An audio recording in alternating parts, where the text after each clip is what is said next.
Today in Aetherdrift, we get an insane Orzhov God, a sweet Hangerback Walker callback, and about 1,000,000 cards with loot in the art. Let's break them down. Hello everyone, it's Seth, probably better known as Saffron Live, and it's time for another daily dose of Aetherdrift spoilers. So we've reached day 2 of spoiler season, and I gotta say, day 2 of spoiler season, usually one of my favorite days of spoiler season. Honestly, day 1, there's so many cards, it's kind of overwhelming, and I feel like we can't really do each card justice, but now things have calmed down a little bit, and we have some amazing cards to talk about today that I'm really hyped about, which means we should probably jump right into it, start talking sweet new Aetherdrift cards. Before we do, 2 quick reminders. First, if you need any of these cards, you can snag them from our sponsor Card Kingdom over at cardkingdom.com/MTGGoldfish. Second, to keep up on all the latest spoilers throughout the day, you should head on over to mtgpreviews.com. Anyway, let's talk some Aetherdrift. First up today, we get a new Orzhov God in Ketramose the New Dawn, and this is one of my early picks for one of the best cards we've seen from the entire set so far. For Standard, definitely for Modern, maybe in Commander as well. So Ketramose. 3 mana for a 4/4 with Menace, Lifelink, and Indestructible, except it can't attack or block unless there are 7 or more cards in exile, so not going to work like a real creature early in the game, although if you build around it a little bit, you should be able to turn it into a real boy fairly quickly. And then the big payoff, whenever 1 or more cards are put into exile from graveyards and or the battlefield during your turn, you draw a card and lose a life, and it's this ability that I think is ridiculous. Ketramose is a really strong card advantage engine that just happens to work with a lot of cards you're already playing in Standard. So what do we do with Ketramose? So first off, it works with exile removal. So you lay down Arms, you Auspice Smite, you Anoint with Affliction, you the End, the Leyline Binding. Any of these cards are going to come with a kicker of draw a card and lose a life, which is absurd. When your lay down Arms is actually drawing you a card or you Anoint with Affliction, that is incredibly powerful. And these are all legit Standard staples. If you're playing an Orzhov deck in Standard, you're probably playing some of these cards at least. They're all in like the 50 most played spells in the format. So it's not like you need to run a bunch of bad cards to make Ketramose good. You run what you're already running, and Ketramose just makes those cards even better. And as you exile stuff, you're also working towards turning on Ketramose and making it into a 4/4 lifelink and indestructible creature. It also works with self-blink stuff like Charming Prince or Scroll Shift, where you exile your stuff, return it to the battlefield. That's also going to draw a card. It works with Unearth like Ashnod's Harvester, and then it works with Graveyard Hate. And this is where Ketramose, it's important to read its last ability closely. So when 1 or more cards are put into exile, you draw a card and lose a life. So what this means is, let's say you play Rest in Peace and Nuke all the graveyards, you're only going to draw 1 card and lose 1 life. On the other hand, if you have a Scavenging Ooze and you exile a card, and then you exile another card, and you exile another card, you're going to draw a card and lose a life for each of those. So Ketramose, Scavenging Ooze, you might just refill your hand in like 1 turn cycle. Also worth mentioning with like Rest in Peace or Leyline of the Void, they do get even better as the game goes along. If you have a Rest in Peace out, you nuke the graveyard, draw a card and lose a life, and then anytime in the future a card goes to a graveyard during your turn, you're going to draw another card and lose another life because that card's also going to go to exile. So I think that that's another way you can build around it. And this is, again, all cards that you're already probably playing in some form in your decks in Standard because you're going to want some Graveyard Hate. So I think Ketramose, it just seems so easy to make a good Ketramose deck or slot it into an existing deck, playing a whole bunch of really good cards that you already wanted. Once you get back to older formats, you have stuff like Delve, really good at removing cards from the graveyard, also very playable cards. In Standard, where does this card fit? So we could build a deck around this. You could have some sort of Orzhov control deck, Orzhov mid-range deck that's explicitly built to have Ketramose be like the key card in your deck. And I think in a world where Standard is based around these card advantage engines, we have Caretaker's Talent decks, we have Unholy Annex decks, and really if you're building a mid-range or a control deck in Standard, you need that steady source of card advantage to keep up the beanstalk decks.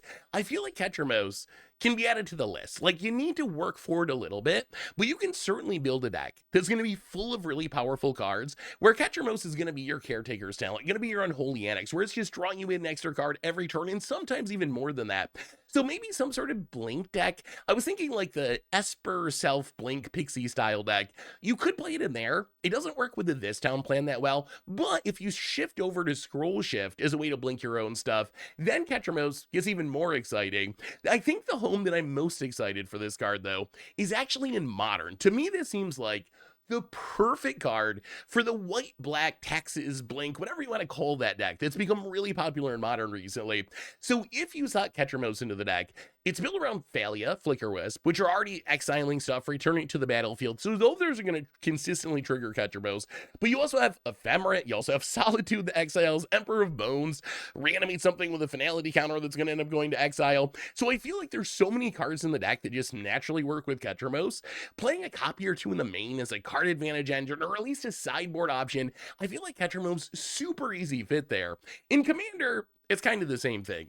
I think you just play this as your commander, and you just overload on stuff that exiles. There's so much Orzhov removal that exiles, farewells and swords and obtruse appropriations, maybe throw in something like Graveyard Hate shenanigans, and you should be able to turn this into a ridiculous source of card advantage that eventually turns into a pretty decent creature. So Ketramose, the card seems kind of insane to me. I wasn't that high on Hazoret yesterday. I feel like Hazoret, kind of medium. It seems slow to turn on.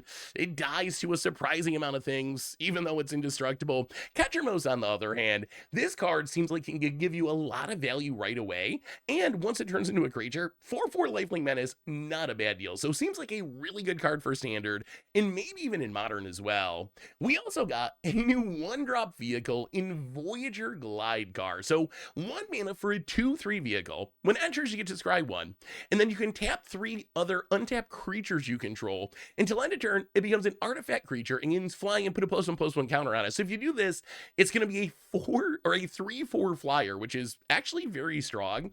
And then you can also just crew it for 1. So if this card seems a little familiar, it's pretty close to a vehicle version of Warden of the Inner Sky, which is currently one of the best 1-drops in Standard. Obviously some slight twists here, like Warden, you can also tap artifacts. You can't do that with Voyager Glidecar, although you get the upside with Glidecar that it becomes a much bigger creature right away because it starts off as a 2/3 and it gets flying immediately when you tap 3 creatures. So I think the same kind of decks that play Warden probably want to consider Glidecar. So the Convoke style decks. We've seen Boros, we've seen Jeskai, we've seen Blue-White. Those decks, I think that Voyager Glidecar is probably worth including.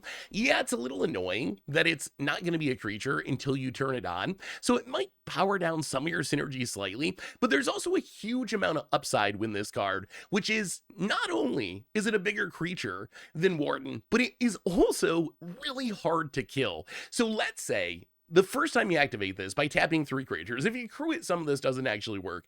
But if you tap 3 creatures to get the counter on it and turn it into a creature, you're going to have a 3/4, which means Cut Down can't kill it. It's an artifact, so Go for the Throat can't kill it. It's a 3/4, so Nowhere to Run can't kill it. And because you leave it as a vehicle when during your opponent's turn, it doesn't get got by Sunfall. So this is an oddly resilient card. One of the big upsides of vehicles is they tend to be really good at dodging and removal. And this feels like a super aggressive vehicle that already has home that also does the vehicle thing of not being very easy to kill. You can also find it with Brightglass Gear Hulk, which could be relevant. We'll see what kind of deck that would actually involve. We don't really have like a Selesnya artifact tutor style deck, but it's worth keeping in mind it is a 1-mana artifact that you can find there. Outside of the Convoke decks, probably the most likely home for this is some sort of vehicle deck developing. And this one we just kind of gotta wait and see. We haven't really seen a dedicated vehicle deck be good in Standard since, Heart of Karen era. We're talking original Kaladesh era. But I think maybe thanks to Collodin and Cardora, maybe there's enough pieces to make some sort of vehicle deck good again. And if it is, I feel like this is just one of the best vehicles we've seen from the set so far. Honestly, you might even just be able to play it in some sort of White Weenie style deck. Like, it might just be good enough. Its stats are good, its ability is good, it's cheap to crew, and it has some upside of growing and getting flying. So I think that Voyager Glidecar, this one seems geared for Constructed. This seems like it's designed to be a good aggro threat in those Convoke decks, in those Weenie decks, maybe in those vehicle decks. So I certainly expect we're going to be seeing a lot of this one in Standard. Next on our list, we get a new Walker in Marketback Walker. So double X for a 0/0, but it enters with X +1/+1 counters on it. Then you can pay 4 to put a +1/+1 counter on it, and then when it dies, you draw a card for each +1/+1 counter on it. So the double X, if you've somehow never seen this before, essentially you gotta pay 2 mana for each X. So you pay 2 mana, it's gonna be a 1/1, 4 mana for a 2/2, so on and so forth. So this card calls back to a couple of very powerful cards from the not super distant past. Hangerback Walker, most obvious comparison. Reflection, kind of the same thing, except when it dies, you make a bunch of Thopters. Walking Ballista, also very similar to this, except it deals a bunch of damage. I think Marketback Walker, probably worse than either of the other two, but that doesn't mean it's a bad card. I think this card still has uses. I will say, in Standard, there's some bad news, and I'm just going to get this out of the way first, because I don't want to keep bringing up how it dies to everything, but I'm actually skeptical that this card can be very good in Standard, just because of the removal that's popular in Standard. Temporary Lockdown exiles it, Sunfall exiles it, Anoint with Affliction, a bunch of other targeted spells can exile it. If this gets exiled, you get zero value out of it. I almost wish it was a, when it leaves the battlefield, draw a card thing, then it would be much better in Standard, just because there's so much exile removal that I imagine what's going to happen is you dump like 8 mana into this to get 4 counters on it, and you're like, cool, when you kill it, I'm going to draw a bunch of cards, and then your opponent's just like, temporary lockdown, and it goes to exile, and you lost all your mana, and you lose all your counters, and your Marketback Walker. So all this to say, I'm not sure this actually lines up with the Standard meta very well. That said, there are homes for it. Like, there's a ton of support for building some sort of green-white +1/+1 counter deck. We got Ozolith to be our hardened scales. There's Botanical Brawlers, Kyrian Beast Callers, and a bunch of other stuff. Marketback Walker seems perfect for a deck like this, where you're moving counters around, you're growing it, being able to make this into a huge thing that eventually is going to die and draw you a ton of cards, or maybe it just takes over the game and kills your opponent with combat damage. One way to get around the removal problem, and I think this is worth keeping in mind, is if you have a way to kill your own Marketback Walker. So if your opponent does go to Sunfall or Anoint with Affliction, you can have something like Bard out there to sack it, Annihilating Glare, Legion Extruder. So that's stuff to keep in mind if you do build around this. Maybe there's some sort of Aristocrat style deck where this is your card advantage engine. You play it, you get some counters on it, you sack it to draw a bunch of cards before your opponent can exile it. The other place this card is interesting is in Hardened Scales in Modern. So in Modern Hardened Scales, I'm not really sure what to think of this card. It obviously fits the deck. We've seen Walking Ballista be maybe the most important card to that deck. Hangerback Walker also sees play in the deck. So I have to think that Marketback Walker is at least close. It works with all the counter shenanigans.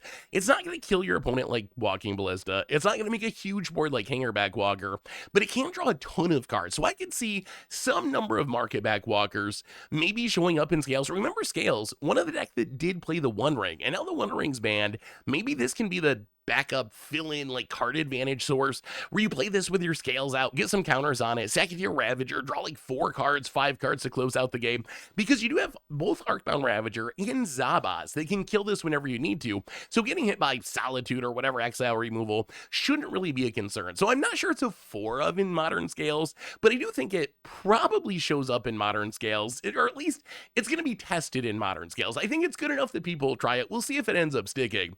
As far as Commander, I think there's 3 different homes for this card. So most obviously, +1/+1 counter decks. If you're playing Shalayan Halar, Skullbriar, Animar in specific, oh my god, this card's so good with Animar. But if you're playing some sort of +1/+1 counter deck, this is a really nice source of card advantage for your deck. It works with the theme of your deck, it's going to trigger a bunch of stuff, and then it's going to draw you a bunch of cards. The other places it could be good, maybe just big mana artifact decks like Urza Lord High Artificer. If you just make a ton of mana and care about artifacts, yeah, you play this for a bunch of mana, draw a bunch of cards. Also seems good in X-Spell decks, which obviously kind of a niche archetype, but like Xeraxa, if you specifically care about casting X-Spells, this is one of the better X-Spells that we've seen in a while. So Marketback Walker, I think this card's actually pretty sweet. I really love the design of this card. I love the callback to Hangerback Walker. Whether it actually works in Standard with so much exile removal, that's another question. Although I do think this card at least has a chance in Modern, and it should be fun in Commander. We also got a new fish pirate, a swordfish pirate in Fearless Swashbuckler. So a 3 mana Izzet 3/3 with haste. This has vehicles you control have haste, and whenever you attack, if a pirate and a vehicle attack this combat, draw 3 cards, then discard 2 cards. So Fearless Swashbuckler, I think this card's actually really good. It's narrow, you gotta play it in a specific deck, but in that deck, the ability to potentially draw 3, discard 2 every turn actually seems pretty powerful. So first, its stats are fine. We're no longer in the Bogart Ramgang era, where just being a 3 mana 3/3 with haste was enough to be like a standard staple, but it's not a bad set of stats, right? We've seen Godric see play, we got Arnie in Standard. These cards aren't great, but it's not a bad stat line. Plus you get the upside of giving your vehicles haste, but really, I think this is a card for pirate decks. If you think about pirates, they're actually a natural home for vehicles because of their artifact sub-theme. You got like Goblin Tomb Raider, grows if you have an artifact. Captain Storm, grows your team as you play artifacts. Staunch Crewmate, digs for pirates and for artifacts. So Fearless Swashbuckler works really well with that pirate plan, where you're probably going to play a bunch of vehicles anyway to support your artifact synergies, and now you have Swashbuckler to haste it and your vehicles in and potentially draw you a ton of cards. I imagine the dream of this card is like turn 1 Spyglass Siren, turn 2 Subterranean Schooner, turn 3 Fearless Swashbuckler, crew up the schooner, attack with the Siren and the schooner, draw 3, discard 2. That is a really fast start. That's a lot of damage and a lot of card advantage, a lot of card filtering. So I think that this card could maybe make vehicle pirates a thing. As far as commander, you could play this in kind of any pirate deck. Pirates is one of those tribes that still just doesn't have a huge amount of tribe members, but I think this is especially good in pirate vehicle decks. And we have 2 commanders that are like that, Edward Kenaway and Mary Reed and Anne Bounty. So these are cards that not only care about having a bunch of pirates in your decks, but they specifically care about having a bunch of vehicles in your deck, which is exactly what Fearless Swashbuckler cares about. So if you're playing either of these decks, I think that Fearless Swashbuckler, really easy upgrade, gives you some more card draw, and the haste is a nice little bonus. So I think Fearless Swashbuckler, you got to be in the right deck, probably a pirate deck with a bunch of vehicles in it. But in that deck, I feel like this could be one of the better cards in the archetype. Next up, we get a new Samut, and Samut the Driving Force. So a 6-mana Naya 4/5 legendary human warrior cleric. First strike, vigilance, haste. It starts your engines, and then it says other creatures you control get +X+0, where X is your speed, and non-creature spells you cast cost X less to cast, where X is your speed. So notable, this is the first start your engines card that we've seen that cares about something other than max speed. This, if your speed is 2, all your creatures get +2/+0. Your non-creatures cost 2 less. If it's 3, the same thing. So it's neat to see that it's not just all or nothing when it comes to speed, and there is some value in between. Although this is also a 6-drop, so by the time you play it, if you're a max speed deck or a start your engines deck, hopefully you're already at max speed by the time that Samut comes down. So Samut, as far as standard is concerned, I think is probably stone unplayable. It kind of reminds me, at least its creature mode, of Jetmir. And Jetmir was a card I thought was going to be really good. It actually has arguably better stats than Samut, and it's 2 mana cheaper. And it turned out that it just was a flop in standard. It's too hard in standard to build this huge go wide board. And I don't think that's changed. And I think that if anything, Samut, as far as pumping creatures, is just a worse version of Jetmir a lot of the time. So I'm skeptical it's going to be good in standard. That said, maybe there's some weird combo potential where you get like to max speed, so all your non-creatures cost 4 less, and then you start chaining together Mana Rocks, Cultivators, Caravans, Relic of Legends for free and like combo off somehow. So I could see some weird combo potential, but I think the plan of going wide with creatures and then playing this to kill your opponent like a weird Crater Hoof that doesn't give trample, that doesn't seem super realistic to me. In a lot of ways, this feels like exactly the kind of card you can't play in standard. It's a 6-mana card that doesn't really do anything right away. I guess the best thing it could do right away is if you already have a decent amount of speed, you play Samut, and you can immediately cast a non-creature spell before your opponent gets to deal with it, but your opponent's just going to this town it, or go for the throat it, or get lost it. It's a 6-drop that doesn't really do anything right away. So standard, I think this card, very unlikely to see you play. On the other hand, it seems like a pretty fun commander, and I think the easiest way to build around Samut in Commander is to take advantage of big X token spells. White Sun Zenith, March of the Multitudes, Grand Crescendo, Four-Year Lingus. These cards seem to work with both parts of Samut, right? So first, they give you a ton of creatures to benefit from Samut's pumping. Second, they're non-creature spells, so if you can get up to max speed and get a 4-mana discount, that's 4 more tokens you're getting essentially for free out of any of these cards. So I think that's the easiest way to build around Samut, is just play all these X-Spell token producers, try to go super wide, use Samut as a ramp spell, and then use it to close out the game.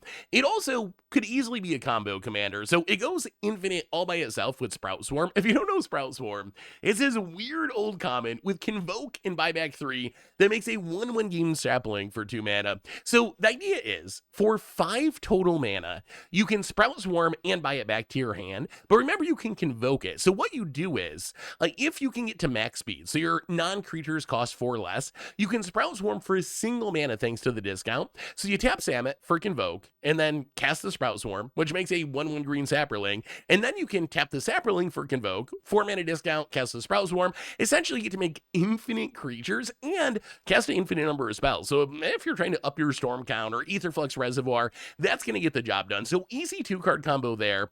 Also, an easy way to support this and get to max speed, I think, is going to be stuff like Perforos, Impact Tremors, a Gate Instigator, anything that deals damage as creatures come into play. In the early game, these are going to be consistently damaging your opponents as you play creatures to get you up to max speed. And then when you play Samut and cast those huge X token spells, you're probably just going to burn your opponent out of the game right away. I also think that Samut could be a Mana Rock combo commander. I don't know what exactly the combo is, but I gotta think, if you get to max speed and your Gilded Lotus, let's say, costs you 1 mana but taps for 3 mana, your Hedron Archive is free but taps for 2 mana, your Grim Monolith is free but taps for 3 mana, there's gotta be some way that you just play Samut and then chain together these spells for free and use it to win the game. If there's one thing we've learned about Magic, it's that casting things for free is usually pretty broken, and if you can get a lot of speed going, Samut does let you cast colorless spells for free, and even your colored spells, you get a huge discount on your non-creature spells. So I'm not sure the exact best way to build this. I'm sure it's going to take some work and some brewing, but I wouldn't be surprised if Samut was actually a super scary combo commander, just thanks to that huge cost reduction for non-creature spells. So Samut, this one seems designed for commander for me. I don't think it's really designed to be a good standard card. Maybe win against the odds it and try to make it work, but I think it's going to be a pretty popular commander, either as a go-wide token commander or some sort of weird combo commander. We also got an uncommon that is actually very exciting in Marauding Mako. So this is a 1 mana 1/1 red shark pirate. This says whenever you discard 1 or more cards, put that many +1/+1 counters on this creature.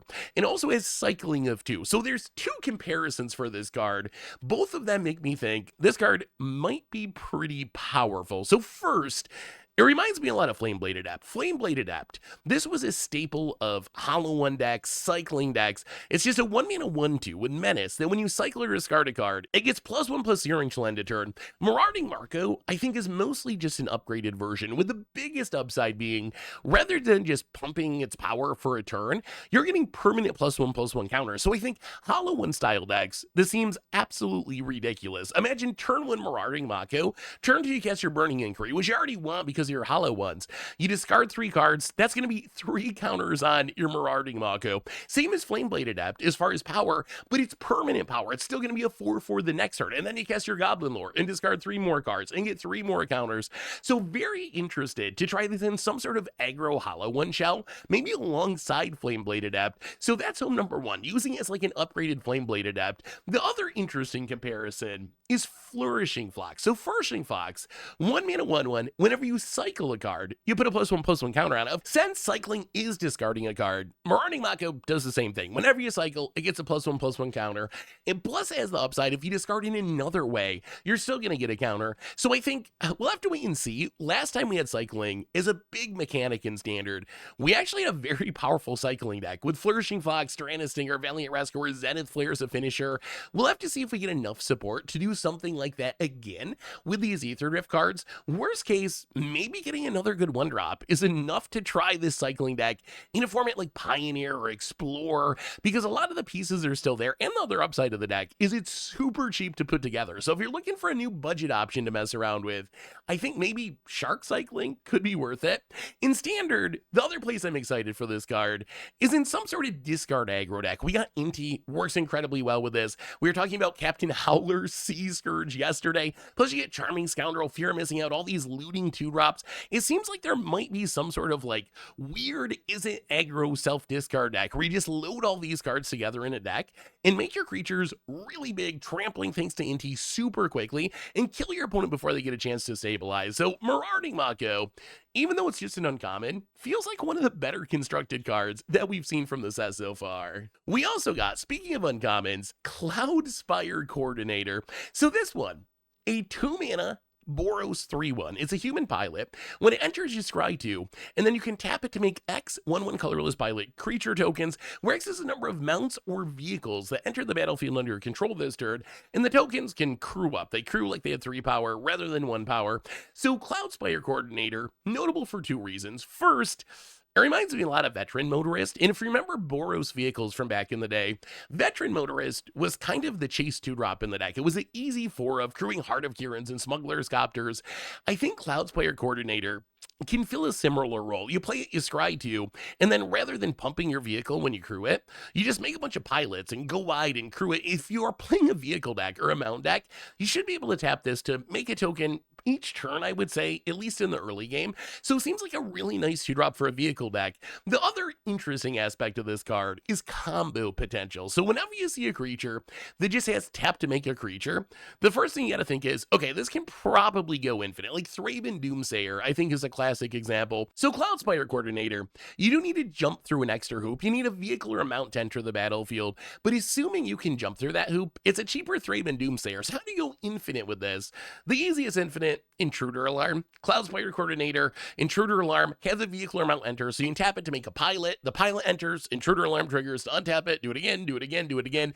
Infinite pilots. Or you can use Thornbite Staff, which whenever a creature dies, it untaps the equipped creature. If you can have that on Cloudspire Coordinator, along with a sack outlet like Goblin Bombardment or Ashnod's Altar, you can tap the Coordinator to make a token, sack the token to get some damage or some mana that'll untap things to Thornbite Staff, do it again, do it again. If you got Goblin Bombardment, you just burn everyone out and win the game. If you have Ashnod's Altar, you make infinite mana. So there could be some combo uses for this card as well. So Cloudspire Coordinator, I don't think it's like busted or anything, but it does seem like an uncommon that does have potential to see play, either as a weird combo piece or in a vehicle deck in Standard. Next up, we get Full Throttle. Some more loot action. I don't even know what's going on in this art. Chandra looks weird. Loot looks like it's having the time of its life. But the card itself, 6 mana sorcery, says after this main phase, there are 2 additional combat phases. At the beginning of each combat this turn, untap all creatures that attack this turn. So not only do you get an extra combat phase, you get 2 extra combat phases, which means this is a card that is going to close out games. So it's probably not going to close out games in Standard. I can't really remember a time where these expensive extra combat effects really saw competitive Standard play. I think the issue here is, if you're playing red aggro, 6 mana is just too much. You want your opponent dead before you get to 6 mana. And if you're playing like a bigger red deck with like Overlord of the Boiler Biggles, you don't really need extra combats, you just play good cards. The problem with an effect like this is, why it's insane if you have a big board, if you get Wrathed or something and have nothing on board, it is literally a dead draw off the top of your deck. So I don't think this really is Standard card. On the other hand, these effects do see some Standard play. We got like a Relentless Assault, World at War, Fury of the Horde. There's several of these cards, and I think there's an argument that Full Throttle might be the most powerful, because getting 2 extra combat phases is kind of absurd. Yeah, you're paying a little bit more mana compared to like a Relentless Assault or whatever, but I think a lot of times it's going to be worth it, because getting 3 combats in a turn instead of 2 is probably going to be enough to let you kill the entire table, when getting 2 combats might not quite be enough. So yeah, there are extra combat cards like Aggravated Assault or Morag that can kind of go infinite. I guess Morag doesn't go infinite, but it can just take like 20 combats in some sort of weird landfall deck. Aggravated Assault, mostly an infinite combo piece. Full Throttle's not going to do that, but as far as just spells that give extra combats, this might be the new best one. So where do you play this card? And the answer is really decks that want to attack. Isshin 2 Heavens is one, or attacking Panharmonicon. It just wants to be attacking as much as possible. So getting extra combats, not only can it just kill your opponent, but it's going to generate a huge amount of value with Isshin. Narset and Lane Master, it's like a combo deck. You need to chain together extra combats to keep it going. Going to be a great hit there. And then you can even just play it in like Voltron style decks. Like Wylith gets really big, wants to attack a bunch to draw cards. I think Full Throttle could be in the conversation there as well. The other weird thing about this card, and I'm not sure, I'm going to have to see the official rules once they come out, but I'm pretty sure if you can flash this in during your opponent's turn, that you can give your opponent extra combats. So let's say you're playing a commander game and you have Vidalcan Ori, and you have an opponent that's got a pretty big board, and someone else is like the arch enemy, but you don't have a big board. I believe that you could cast the full throttle during your opponent's main phase, give them 2 extra combats. Obviously, you probably want to make some sort of deal like, if I do this, don't kill me type of thing. But it does seem like it could be a weird political tool. Yes, obviously, it's going to take some hoops. You got to have flash to actually make this work. But it is kind of funny you can use it to give your opponent extra combats. So full throttle, if you want extra combats, it's a good way to get the job done. Maybe the best spell version of this we've seen so far. Plus, if you're a loot fanboy, you get another loot card. We also got, speaking of loot, Count on Luck. So Count on Luck, triple red for an enchantment that says the beginning of your upkeep, exile the top card of your library. You may play that card this turn. So Count on your luck. It's the red Phyrexian Arena. It's the 3 mana draw an extra card each turn. Yes, it's impulse draw, but that's perfectly fine. I feel like this is actually a pretty solid option. We have a bunch of cards like this in red, but I believe that at least everyone that's unconditional starts at least 4 mana. So this is the new cheapest version of the impulse draw every turn effect in red. Yeah, there's a cost that it's triple red, so it's not going to be easy to splash like an Outpost Siege or something, but still, if you're mono red, this is the fastest way to start impulse drawing. In standard, maybe could be a good sideboard option. I'm not sure you'd play it in the main deck. It seems kind of slow, like we've talked about before. Red decks in standard, they just want to get your opponent dead. They're not really trying to play this long game. I thought at first, well, maybe it's a sideboard card, and you run into control, and you bring in Count on your luck, so you can keep up with the control deck. But then Orzhov Forge kind of does the same thing. It doesn't draw you cards, it just kills your opponent. But when it comes down to it, if you're playing red, you'd rather just kill your opponent anyway. So I don't know. This card's going to be in standard for a long time. Maybe it takes over Orzhov Forge's role once Orzhov Forge rotates as your sideboard card to bring in against control, but it is, if you can cast it, a reasonable source of card advantage. Also, seems really good in Mono Red Devotion. I love Mono Red Devotion. It's just such a fun deck, and anytime I see triple red mana symbols, my first thought is, okay, I want to play this with Nykthos, but this is the perfect enchantment for like Pioneer Modern Mono Red Devotion. Give you 3 pips, it powers up your Nykthos, it burns with Fanatic Amogus, so seems great there as well. As far as Commander, I think this card does 2 things. So first, it's good in Prosper. If you're playing a commander that specifically cares about playing stuff from exile, like Prosper, like Feldorn, this card probably going to be in your deck, but I think this card's actually better than that. I actually think if I'm just playing a mono red deck in Commander, and I know that triple red mana is not a problem, I think I'd play this in basically any deck. As my red Phyrexian Arena, I'm still a very big believer in Phyrexian Arena, just drawing an extra card each turn, and I think Count on Your Luck is probably the best version of this effect, assuming the triple red mana cost isn't a problem. So Count on Your Luck, not groundbreaking or anything, we've seen similar cards in the past, but this is the new cheapest version of that effect, and I think it should at least be a good Commander card, and it could make some waves in Standard too. Rounding things out today, we get a couple more special guests. So the special guests, remember, not Standard legal. You can still get them in booster packs, new to Arena sometimes for the first time, but it doesn't change the legality of the card. So Chandra's Ignition, Commander All-Star is like a weird combo piece to burn out the table. Lord of the Undead, the art looks so cool on that card. One of the sweetest zombie lords that we've seen in a long time. I think is going to be new to Arena for the first time. Not that zombies is like super competitive and timeless or historic, but hey, getting another lord, never a bad thing. Plus the art just looks really cool. And then as far as lower rarity cards, just one today in Our Victory.